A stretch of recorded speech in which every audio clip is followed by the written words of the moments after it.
બનાસકાંઠા જિલ્લામાં ગ્રામ પંચાયતની ચૂંટણી પહેલા શાંતિપૂર્ણ સંકેતો જોવા મળી રહ્યા છે।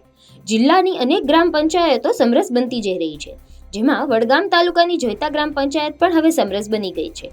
અંધારિયા ગ્રુપ ગ્રામ પંચાયતમાંથી જુદા પડ્યા બાદ નવી બનેલી જોઈતા પંચાયતનું નેતૃત્વ હવે મહિલાઓના હાથમાં સોંપાયું છે। જોઈતા ગ્રામ પંચાયત સામાન્ય મહિલા સીટ માટે અનામત હોવાથી ગ્રામજનોએ સર્વસંમતિથી મંજુલાબા ચાવડાને સરપંચ અને મનીષાબા ચાવડાને ઉપસરપંચ તરીકે વરણી કરી છે। ચૂંટણી પૂર્વે જ સર્વસંમતિથી વોર્ડના સભ્યો સહિત તમામ પદાધિકારીઓની બિનહરીફ વરણી થતા લોકશાહીનું શ્રેષ્ઠ ઉદાહરણ જોવા મળ્યું છે। આ સમરસતા માત્ર મતલબ વગરની ચૂંટણી ટાળવા જ નહીં, પરંતુ સહકાર અને એકતા તરફ પણ એક મહત્વપૂર્ણ પગથિયું સાબિત થઈ શકે છે। સરપંચ તરીકે મંજુલાબેન અને ઉપસરપંચ તરીકે મને ચૂંટવામાં આવ્યા। અમે બધા ભેગા થઈને સભ્યો લેડીઝો જ છે, અહીંયા બધા ભેગા મળીને ગામ માટે કામ કરીશું અને જે કંઈ બી થશે એ અમારાથી અમે પ્રયત્ન કરીશું।